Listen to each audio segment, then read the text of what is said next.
Pada masa yang sama, saya tidak nafikan ada struktur-struktur yang perlu direform. Contohnya lah, kalau macam untuk anak muda, kita sebab Uni 18 semua ni kan. Nak masuk pilihan raya ni kenapa penting? Sebab sebelum dia korup, kita pastikan yang betul. Tapi kalau dia masuk dengan duit tak betul, kan nak masuk pilihan raya kan mahal sekarang. Masuk duit tak betul, dah dapat duit katalah duit hitam dan sebagainya ni, dia akan rosak. Tapi kita katalah undang-undang tu ada macam Jerman. Macam Jerman. Duit pilihan raya bukan pakai duit sendiri. Pilihan raya pakai duit apa cukai rakyat. Jadi kerja dia dua je. Pastikan dia ada agenda betul, pastikan parti dia dapat sambutan. Jadi parti yang dapat sambutan baru kan dapat dana lebih. Betul. So jadi tugas individu yang berminat di situ ada jiwa rakyat ni, dia betul-betul buktikan etika dia punya keterampilan dia tau. Tapi di Malaysia, sebab tu sehingga hari ni undang-undang berkaitan dengan political finance ni, saya tahu bila bahas je, ya, tapi tak jadi. Sebab realitinya berbeza. Ada tokeh-tokeh di belakang. So jadi benda tu saya nak galakkan pada anak muda yang saya tahu sekarang ni minat politik, cari kawan-kawan, cari duit sendiri. Sebab saya tahu kalau kita masuk politik pakai duit orang, kita akan jadi hamba abdi. Betul. Kepada orang tu. Betul. Kalau kita masuk duit tu pakai duit syarikat, jadi hamba abdi syarikat. Betul. Kalau kita masuk politik tu sebagai duit daripada kelompok, kita jadi hamba abdi kelompok. Jadi saya cadangkan anak muda yang dengar program yang Datuk malam ni, pengaruh wang terhadap politik ni sangat kuat. Sangat kuat tu. Kebetulan saya cerita kat sini, saya case study saya. Bayu pun berada dalam kawasan dalam kebetulan SPR India, dia nak buat etika baru, permasalahan pengaruh duit dalam dunia politik. Tiba-tiba dia panggil saya jadi case study sebab dia dapat tahu bahawa saya bertanding dulu, saya hanya belanja tak sampai RM15,000. Dan duit itu pula kawan-kawan saya yang ni contribute. Lepas tu saya ingat lagi, saya kena sebut jasa-jasa orang balik pulau ni, kami pun melakukan nasi lemak bungkus sonok-sonok je, betul. Kalau betul lawan saya tu, saya tak nak sebut nama, dia punya billboard saja pun saya tak ada lawan. Betul. Memang hebat. Tapi saya tengok waktu saya pernah mengikuti presidential election in America. Dia di Amerika, rakyat yang bagi duit. Dia bukan dari toke-toke, dia pakai fundraising. So dan wang itu diaudit. Dan benda tu pun fenomena baru bila Obama buat micro crowdfunding kan. Sebelum tu pun permasalahan di Amerika pun memang duit lobby lah. Jadi kat Malaysia ni, tapi di sana lobby ni ada undang-undang. Betul. Sampai siapa kata Datuk ada syarikat A nak lobby untuk tujuan ni, macam dulu kita EPCO tak EPCO kan, dia kena daftar. Di Malaysia undang-undang tu tak ada. Sehingga kan minta maaf tu, ada kawan-kawan kita dapat minat mesyuarat menteri pun dia minta duit banyak. Betul. Saya pernah ni saya cakap betul. Ini saya cakap komunikasi dekat kedai kopi lah. Saya cakap kat kawan-kawan, saya kata kawan menor saya kata, dan kawan parti lain lah, saya kata saya nak cadangkan lah kita buat undang-undang lobby macam di luar negeri supaya undang lebih terus. Macam mana kami nak cari makan. So benda-benda macam tu saya rasa antara mungkin tajuk satu hari Datuk boleh bincang pengaruh wang dalam politik ni. Ini sekarang tak pecah benda tu. Sabah malam saya cakap dia warlock ni sudah. Datuk sebut warlock ni belakang dia duit. Betul. Rasuah belakang dia dan duit. Mereka membeli jawatan. Akhirnya bila mereka mendapat sesuatu jawatan itu, dia sebab dia beli, so dia kena untung. Ada katalah sekarang ni ada perkembangan baik kan. Sebab MOU nak dicadangkan undang-undang lompat parti. Tu sekarang ni saya cakap tu, kalau saya lah sekarang orang kata Amerika scheme optik. Kata sekarang orang kata Amerika dengan China lah sekarang ni ada duit lebih banyak. Kita 222 seat je ahli parlimen ni. Untuk nak jadi ahli Perdana Menteri perlukan 114. 112 saja. 113 lah, selesa sikit. Tu 113 ni katalah Datuk orang korporat, saya tanya Datuk lah, cakap kedai kopi. Satu seat berapa nilai dia? Lebih kurang lah yang maksudnya bila saya tawar tu, orang tu terasa nak pindah. Berapa juta? Berapa tinggi sikit lah, berapa juta? Dalam 10 juta? Katalah 10 juta. 10 kali 1 bilion, less than a billion. Tu di negara macam China, billionaire ni banyak. Betul. Maksudnya dia boleh tentukan masa depan Malaysia. Kata dia ambil seorang tokoh yang tak tanggungjawab. Tokoh ni apa dia buat pilihan yang akan datang ni, dia sponsor 114 orang. Dan sign semua ni. Perjanjian semua. Orang cakap aku. Tak, macam mana tu? Ini yang saya selalu utarakan bahawa saya cakap pasal parti saya lah, kan. Bagi seseorang yang berimpian nak jadi seorang pemimpin, jadi mereka jangan lihat murah parti ini. Sebab dia orang katakan okey, dia berbelanja untuk satu tahun lebih kurang dalam 3 juta atau 4 juta. Okey, membeli yakin apa semua. Sampai 3 tahun dia habis lebih kurang dalam 90 juta atau 100 juta. So kalau dengan belanja 1 juta tu jadi presiden UMNO. apakah itu that cheap? Macam you punya parti pun, dia berbelanja apa semua tu sampai setahun jadi presiden of PKR. Sebab tu dalam Islam we have to stop all this nonsense. Sebab tu dalam Islam dia bila cakap pasal rasuah ni, ada sebenarnya rasuah kan. Dia bukan yang beri saja tau, yang terima dua-dua kena. Ya, sebab itu pengalaman saya buat KSPRM kebetulan dulu dapat peluang dilantik oleh Tuan Agong dalam lembaga penasihat wakil parlimen tu. Saya tengok kadang-kadang dalam kes rasuah ni kadang-kadang lah saya cakap kadang-kadang kalau sama-sama buat tu tak ada yang kita panggil yang tamak. Biasa orang tak tahu bila ada salah seorang tu yang tak puas hati. So persoalan dia kadang-kadang yang kena tu kadang-kadang kesian ni pejabat awam.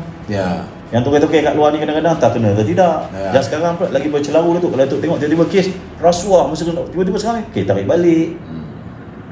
Bayang benda-benda macam ni, apa mesej rakyat sampai? Bagi saya melihat sekarang ni rakyat sebenarnya terus terang saya dapatan saya lah. Saya Sabah malam saya berkomunikasi dengan teman-teman pelayar. Ini warganet. Kemudian saya ada kesempatan telefon berbual. Matlamat orang lain tak ada sekali, rakyat merasakan sudah sekian lama tertipu. So it's a time for us to make the corrections. Memanglah kadang-kadang orang marah dekat saya. Kan kadang-kadang bila saya cakap keburukan, jadi kita kena terima lah. Datuk, saya yang mana marah kat Datuk ni, saya nak bela Datuk sikit je. Saya percaya dalam setiap mana organisasi, baik parti politik, baik jabatan, baik syarikat, ada orang yang baik-baik. InsyaAllah. Ada orang baik-baik. Persoalan dia, pilihlah yang baik-baik tu ke depan. Saya percaya, saya cakap ni bukan sebab saya nak ambil hati Datuk UMNO dah. Datuk belanja kopi tak tu. Tak. Dalam UMNO pun ada yang baik-baik. Saya bayangkan hari ni, kalau katakan dalam politik Malaysia hari ni, tak ada berlaku pembangkang dan pemerintah, siapa nak iktiraf demokrasi Malaysia ni? Betul. Kena fikir benda tu. Katalah tiba-tiba hari ni parti-parti pembangkang duk kena lanyak dia, duk kena apa, dia kata okeylah pilihan kami tak nak masuk lah. Apa akan jadi kat Malaysia tu? Bayangkan kalau benda tu tiba-tiba kan. Datuk cerita tadi kekecewaan rakyat, saya setuju. Tapi hari ini saya nak cakap kat rakyat, kalau kawan-kawan saya datang kat saya mari ni politik Datuk ni, kalau dah tak minat politik, dia cakap dia tu, saya terus counter, saya kata macam ni. Ini bahaya. Sebab politik hari ni saya dah duduk dah kat Dewan. Sekali dia kata permasalahan di depan kami ialah sekian-sekian. Yang sokong katakan sokong, yang setuju katakan tak setuju. Itu bukan sejuta tu sekarang ni, bilion. So jadi kawan-kawan, saya tahu banyak cerdik pandai, kawan sekolah saya, kawan-kawan Datuk semua yang hebat-hebat ni masuk politik. Jangan tak masuk. Masuk politik, bantu rakyat buat keputusan. Sebab saya pernah dulu ketika 2013 saya dah nak give up, tak nak tanding. Ada seorang pemimpin UMNO yang baik, saya nak sebut, tak nak sebut nama dia di sini. Saya tanya dia, Tan Sri, saya malas nak masuk politik. Dia tanya saya balik, Datuk, masa apa masuk politik? Saya tak pernah ada cita-cita nak masuk politik. Cuma masa reformasi tu, bela orang sana, bela orang sini, kira reformasi dan sebagainya, tiba-tiba nama saya naik, kena balik tanding. Habis tu, kau suka tak suka? Saya kata ada satu benda saya suka. Bila saya nak tolong orang, saya call OCPD tengah malam pun dia bagi muka. Call DO tengah malam dia bagi muka. So bagi saya nak bagi tahu dekat kawan-kawan anak muda yang dengar, Datuk ada penonton anak muda kan. Kalau niat nak tolong orang, politics atau politician is the best profession. Tapi jangan gelong lah. Jangan gelong lah. Sebab saya dah rasa benda tu. Masa jadi YB dengan mantan tak ada beza. Mantan orang call susah angkat sikit lah. Tapi saya terima kasih kat Datuk, walaupun saya mantan dia panggil juga. Saya nak berkongsi pandangan, berkongsi fikiran. Ya betul. Sebab saya kadang-kadang YB saya cakap terus terang, kadang-kadang ada kalanya saya kecewa apabila pimpinan merasakan bahawa bangsa kita ni seolah-olah pengemis. We are a beggar in our own country. Tengoklah macam tadi cakap tadi, bendera putih lah bila susah, orang lain tak buat pun. Jadi apakah bangsa kita yang merdeka, yang perjuangan yang diperjuangkan oleh tok nenek kita dulu, akhirnya kita bebas daripada penjajahan. Saya nak tambah sikit tu yang poin tadi. Datuk orang UMNO, memang Datuk nak tengok Melayu yang cerdik-cerdik untuk jadi pemimpin Malaysia kan. Betul. Saya nak go sedikit ke depan.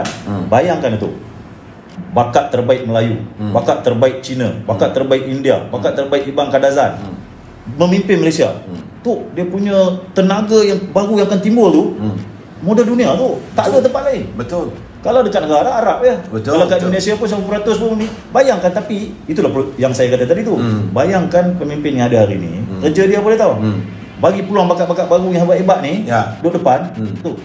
Bukanlah saya cakap secara positif. Nak selesai masalah COVID ni memang tak ada rujukan. Betul. Tak ada buku nak cari textbook case study, tak ada. Jadi yang kita kena buat hanya pastikan bakat betul je. Jangan cari Spanish fries dah lah. Yalah betul. Ini kalau ada ambil yang recycle, nak ada idea baru. Tak, yang paling penting dia YB, saya sering mengimpikan akan wujud warga cinta damai yang sentiasa harmonis untuk negara kita. Hey, saya usia dah berapa, tak lama lagi kita dah akan pergi juga. Saya mimpikan sebab untuk anak-anak saya, cucu-cucu saya dan saudara semua. Baik saudara, kita pun dah melangkaui waktu lebih sejam. Okey tu. Saya mengucapkan terima kasih banyak kepada Wabi selama 1 jam. Tak terasa masa berjalan Wabi. So mungkin dalam masa akan datang kita akan mengupas lagi. Tapi matlamat kita melihat warga bangsa kita sentiasa dibela, dan kita mau melihat bahawa ahli-ahli politik ni benar-benar menjiwai dan merasai perasaan warga bangsa yang diwakilinya. Jadi Wabi, saya bagi kesempatan 1-2 minit nak bercakap. Silakan. Okey. Saya nak cakap kepada penonton Datuk Kamal, terima kasih jemput saya. Pertama sekali, COVID ini benda yang real, memang krisis yang serius. Ada cara mudah, tak mudah. Tetapi kalau kita dengan semangat, saya panggil itulah, bulat air kena pembentung, bulat kata kena muafakat. Kita bukan orang kata apa nak menyalahkan siapa-siapa, tak. Tapi kita ambil pendekatan, inilah masanya kita berlaku adil sesama kita. Sebab saya tengok COVID ni tu, dia tak kena bangsa, tak kena kaya miskin, negara hebat macam mana, semua kena. Time inilah kita nak butuhkan ajaran Islam tu yang kata al-adlu bil ihsan, lakukanlah keadilan dan keihsanan kepada semua orang.